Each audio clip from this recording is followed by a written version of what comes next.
अच्छा ज्ञान है आपका। मैंने खुद अपने द्वारा अर्जित किया, अपने गुरु के प्रति जिनसे कि ज्ञान सीखा है, एक अक्षर भी जिससे सीखा है उसके प्रति हमारे मन में, जिस गुरु से ज्ञान हासिल किया है उसका नाम और उस छिपाने की कोशिश मत करना, मन में वैसा भाव तक नहीं लाना,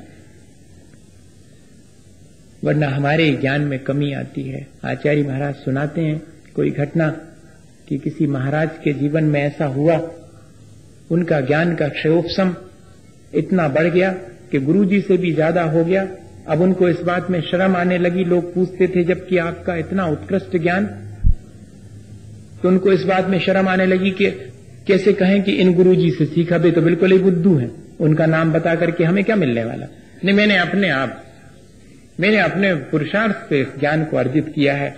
ऐसा अहंकार उनके भीतर आ गया और अपने गुरु का नाम छिपा लिया और गुरु के प्रति अभिनय का भाव आ गया। उसका परिणाम उनके जीवन में ही देखने में आ गया कि इतना कुंदन सा शरीर था, वो धीरे धीरे पूरा ब्लैकिश होता चला गया जीवन में। लेकिन वो ज्ञान ऐसा नहीं था, थोड़ी असावधानी हो गई इसलिए ऐसी स्थिति बन गई। लेकिन जैसे ही उनके शरीर में परिवर्तन होना शुरू हुआ, उनका ध्यान चला गया और उनको अपनी गलती का एहसास हुआ, तो कहते हैं कि अत्यंत पश्चाताप किया, गुरु के चरणों में जाकर के माफी मांगी और कहते हैं कि कुछ दिनों के अंदर उनका शरीर ज्यों का त्यों हो गया। भैया, अपने किए हुए कर्मों का तुरंत भी परिणाम मिलता है और दूरगामी परिणाम भी होता है। बहुत सावधानी की आवश्यकता है। अरे भाई, अपन ने ज्ञान हासिल कर लिया है तो जिस पुस्तक से हासिल किया है, जिन गुरुजनों के चरणों में बैठ के हासिल किया है, उनकी कृतज्ञता। लेकिन उन क्षणों में मेरा अहंकार मुझे शांत नहीं बैठने देता। मुझे याद है खुद सतना वाले आके बैठे हैं, बात होती थी और सैकड़ों लोग बैठे हुए हैं और प्रश्नोत्तरी के दौरान एक के बाद एक प्रश्न आते चले जा रहे हैं और मैं जवाब देता चला जा रहा हूं आचार्य महाराज का स्मरण करके। और एक प्रश्न उसके बीच में ऐसा आया कि अद्भुत है आपका ज्ञान, इस क्षण में तो ऐसा लग रहा है कि जैसे आपके जिह्वा पर सरस्वती आके बैठ गई। और ये पकड़ के मेरे 30 सेकंड के लिए ये विचार आ गया कि हाँ, सचमुच मेरे पास ज्ञान की अच्छी सामर्थ है। और आप आश्चर्य करेंगे कि अगले वाले उत्तर, जबकि 2-5 सेकंड लगते, लेकिन 1 मिनट तक अगले वाले का उत्तर नहीं सूझा। मेरे मन में क्या कर रहा हूं मैं तो आचार्य श्री का आशीर्वाद लेकर के इस गद्दी पे बैठा हुआ हूं, मैं थोड़ी उत्तर दे रहा हूं, उत्तर तो वो ही दे रहे हैं। और जैसे ही ये भाव आया और उसके बाद कहते हूं प्रश्न के उत्तर बनने लगे। मैंने अपने जीवन में ऐसा कई बार अनुभव किया। मैं आपको इसलिए कह रहा हूं कि अपने छोटे से क्षयोपशम ज्ञान के अहंकार में अपने गुरु या कि किसी अपने शास्त्र जिससे कि हमने ये सारी विद्या हासिल की है, उसका नाम छिपाने का प्रयत्न नहीं करना, ना अपने बच्चों को ऐसी सलाह देना, बल्कि दो, विद्या तो बांटने से बढ़ती है। 2 ही चीजें हैं संसार में जो बांटने से घटती नहीं है, ज्ञान या कि प्रेम। कितने ही बांटो बढ़ता चला जाता है। इनमें कभी भी जो है और अहंकार नहीं करना। तत्प्रदोष निन्नो मात्सरी, देने योग्य ज्ञान को नहीं देना, जानते हुए भी देने से इनकार कर देना। भीतर कौन सा भाव है? कलुषता का भाव है कि मेरे ज्ञान दे देने से इसका बढ़ जाएगा, ये मेरे से आगे न निकल जाएगा। ऐसा करते हैं बच्चे अपनी पोजीशन बनाने के लिए, और दूसरे को बुक्स नहीं देंगे, दूसरे को बताएंगे नहीं प्रॉब्लम्स। सामान्य पढ़ाई में भी ये तो फिर तत्व ज्ञान की बात है। तत्व ज्ञान के समय अगर कोई ऐसा करे तब तो भारी अज्ञानता का ही कारण है, आगे भी अज्ञानता ही हाथ में आने वाली है। इसलिए भैया, जब भी कोई अपन को बात मालूम है, तत्व की बात, और कोई पूछे तो इनकार नहीं करना। देने योग्य ज्ञान है और पाने वाला भी उसकी योग्यता रखता है, तो मन में कलुषता रख करके कि इसको क्यों बताऊं, इसका ज्ञान बढ़ जाएगा, ऐसा भाव रख करके कभी बताने से इनकार नहीं करना। जब भी कोई चाहे आपके कल्याण की, करुणा पूर्वक उसको 2 बातें कह देना, तो ही अपना ज्ञान बढ़ेगा। अपन को आज अगर मैं इसलिए कह रहा हूं कि आज अपन को अगर ज्ञान नहीं है तो उसका कारण क्या है? मैंने कभी ऐसे खोटे भाव किए होंगे जिससे कि मेरा अज्ञान तो ज्यादा है और ज्ञान कमती है।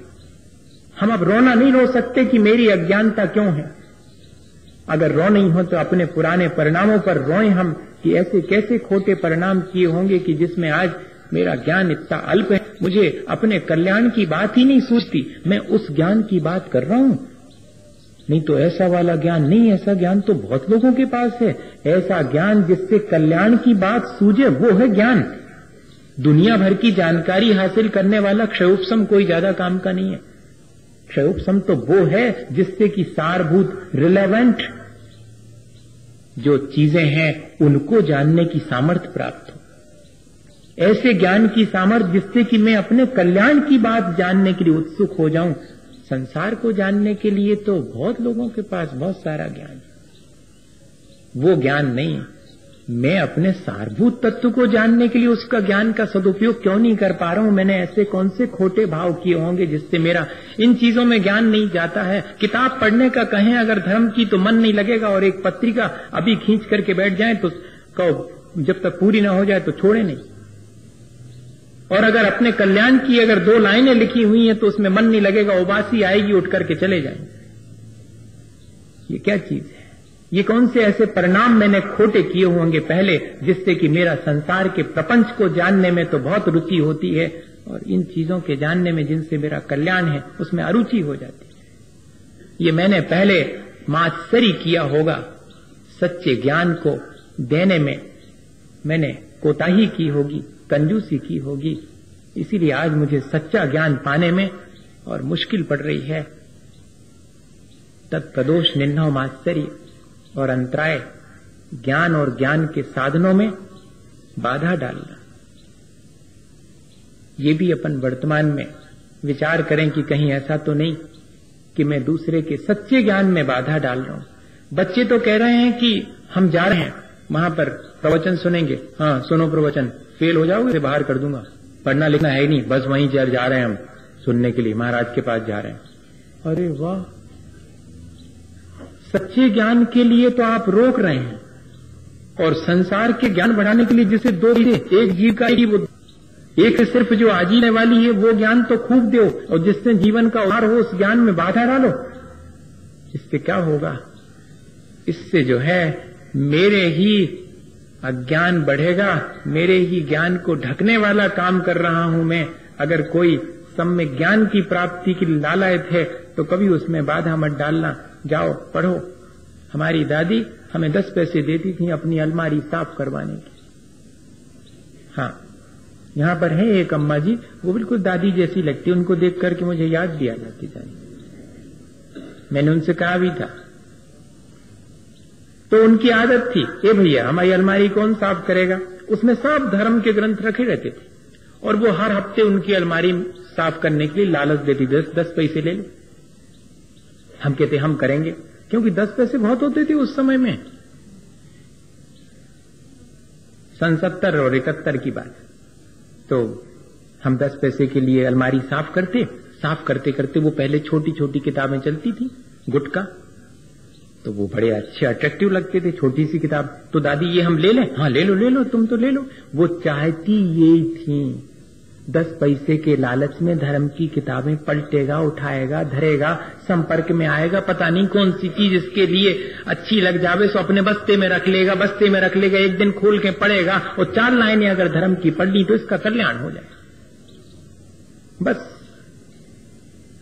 ये ललक है अपने भीतर या नहीं है? आज मैं ये कहना चाह रहा हूं, अपने बच्चों के प्रति और अपने परिवारजनों के प्रति ऐसी ललक है अपने भीतर कि 4 लाइनें ये पढ़ लेगा अपने कल्याण की तो इसका कल्याण हो जाएगा। इसको कैसा उपाय करूं जिससे कि थोड़ा सा समय अपने कल्याण की बातें सीखने में भी लगाए। दिन भर जो है वहां लगा रहता है संसार की चीजें जानने के लिए, डिस्कवरी चैनल पर 2 घंटे से बैठा हुआ है, लेकिन डिस्कवर करना है अपने आप को, अपने चेतना को, इसके लिए कभी कोई समय नहीं है।